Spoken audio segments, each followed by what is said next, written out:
I stood frozen on the sidewalk, staring at my entire life thrown out on the street, like garbage. My furniture, my personal memories, even my hard-earned college certificates, all tossed in the dirt by my husband's wealthy family. Meanwhile, my husband was sitting in a prison cell, furious at me for not waiting for him. After years of paying all the bills, getting cheated on, and staring down the barrel of his loaded gun during arguments, I finally had to ask myself, am I really the bad guy for walking away? Welcome back to the channel, guys. Today we are reading a story from the subreddit r/Am I the Asshole? It's by user newsupermarket4832. The title of this one is, Am I the a-hole here for leaving my incarcerated husband? Let's get right into the post. I am a female in my mid-20s, and I recently filed for divorce from my husband, who is also in his mid-20s. Right now, he is sitting in prison for a felony. He keeps telling me that I am abandoning him at his lowest point, and that I am completely exaggerating everything that went wrong in our relationship. Hearing him say that makes me start to question myself. But I need to explain what my reality has been like for the last 4 years. During our marriage, I was the one working full-time and going to college. I was exhausting myself every single day, while he stayed home and claimed he was looking for jobs. The biggest issue was his pride. He flat out refused to apply for retail jobs, fast food, or anything he thought was beneath him. Because he was in the military before getting arrested, he felt like he deserved a top-tier job right away. Even though we were drowning and desperately needed financial help, his grandparents were the ones giving me money to survive because my own husband wouldn't step up to the plate. Ugh. When we both had jobs at the very beginning, things were actually really good. It felt like a true partnership. But the second he stopped working, the entire weight of our lives crushed down on my shoulders. To make matters worse, while I was working to pay our bills, he was trying to meet up with other women. He even attempted to pay for sex. Yet when it came to me, his actual wife, he would barely touch me. We were intimate maybe once a month. His so-called brother even tried setting him up with other females behind my back. We fought about this constantly. It broke my heart and destroyed my self-esteem. Sigh. Whenever I finally had enough and tried to leave him, he would completely change his tune. He would threaten to end his own life or cry that I was abandoning him. I strongly believe in getting mental health support, but I started to feel entirely trapped. I was terrified. I was scared he would hurt himself, hurt me, or hurt someone I loved. And that fear wasn't just in my head. There were real incidents where he waved a gun around during our arguments. He even pulled his gun out at a friend's house just because he didn't trust the guy. He brought a weapon to someone else's home to show how masculine he was. That fear was so real. Over time, I realized I had no friends left. He didn't want me going out with anyone, not guys, not girls. If we ever did go out, he would ruin the event with his terrible, aggressive attitude. Eventually, people just stopped inviting us anywhere. I became completely isolated. The craziest part is that the felony he is in prison for actually happened before we even got married. I had zero idea it was happening. I only found out when his family finally brought it up because I kept begging him to talk to his grandparents. After a tense phone call with them, we sat down to talk. I am a believer in people. I love trusting people and giving them the benefit of the doubt. He looked me in the eye and swore he wasn't going to prison. For 3 years, he went to meetings with his lawyers while I was stuck at work paying the bills. Finally, I took a day off to go to his last lawyer meeting because I wanted the full truth. He had been dodging my questions for years. When I asked the lawyer everything, the truth came crashing down. Sitting in that office, I was crying, but trying to keep a brave face. I felt so humiliated, lied to, hurt, and angry. Every time I asked my husband about the case in private, he would just say, "I don't remember." Pfft. When he finally went to prison, I told him I wanted to leave for a bit. I said I would come back a month before he got out so we could sit down and decide calmly if we should stay together or get a divorce. Instead of giving me space, he twisted my words. He called his family and told them I was abandoning him. His wealthy family then threatened me. They told me if I stepped foot on his grandparents' property, the house where we lived, I would be arrested. While I was away, my own family had been maintaining the yard for his grandparents, just trying to be kind. In return, his family kicked me out and threw all my belongings onto the street. They threw out the furniture, the beds, the couch, the utensils, everything I paid for.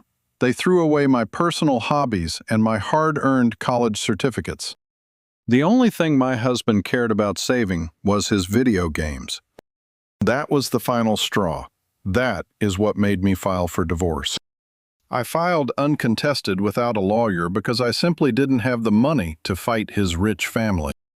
Now he is accusing me of being with another man just because I didn't wait a full year for him.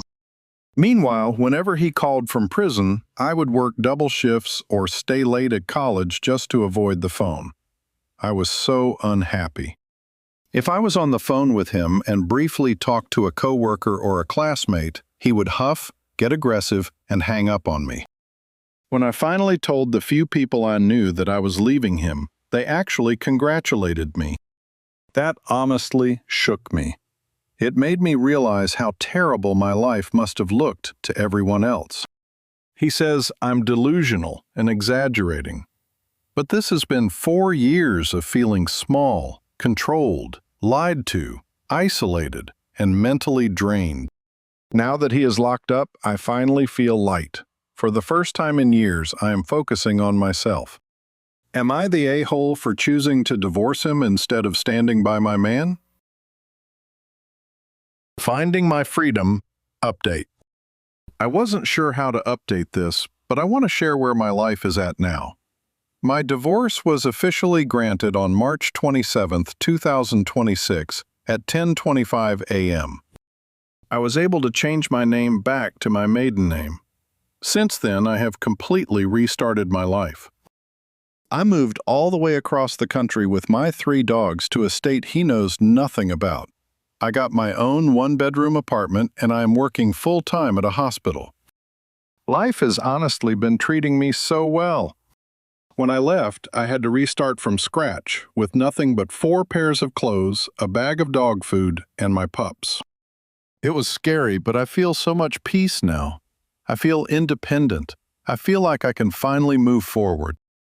When the judge granted my divorce, I felt so relieved. I could not stop smiling. It is time for a new chapter. Thank you, Reddit, for giving me the push I needed. Wow, that is an incredibly heavy journey. Let's take a look at what the Reddit community had to say about OP's situation. Irrelevant_manatee wrote, "Not the asshole. Standing by your man, please. He's a violent felon that's abusive. You're 100% justified to not want to stay around him to sync with him." OP replied to this saying, "Thank you.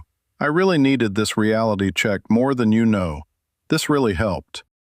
I totally agree with this comment. Society puts a lot of pressure on young women to fix broken men or stay loyal through toxic situations. But loyalty shouldn't mean sacrificing your own safety. Champion_either left some really solid advice. Please go to therapy, because I'm afraid that you're going to fall right into another relationship with another shitty, abusive man. You seem very naive and like you'll believe anything, making you the perfect target. Enjoy being single with the dogs. It's so important to be able to enjoy your own company. Then when you do start dating, you'll be more choosy and won't settle for another loser. OP responded, "Thank you, I am. I feel like I must stay out of the game for a while. I just want to be alone with my pups, and to get my life back on track, to finally focus on school and work. This is such a healthy mindset. When you get out of an abusive relationship, taking time to heal is the most important step you can take. Oddtime_Hawk chimed in with a very serious safety warning. Don't tell any family or friends back there your address. When he gets out, he's going to whine about his possessions being gone, and he will try to find you. I would change my name if he seems like he'd fly across the country to get you. Talk to your landlord, your neighbors, and the local police. Tell everyone that he's not your husband, nor does he have any right to your animals or what you own. OP gave a short but reassuring reply. I did. I changed everything. Thank you. Honestly, reading this post gave me chills. If you are watching this and you are in your teens or 20s, please listen closely. This is exactly what an abusive relationship looks like. It rarely starts with physical violence. It starts with a slow, steady chipping away of your boundaries and your independence. Let's look at the red flags this guy dropped. First, he refused to work.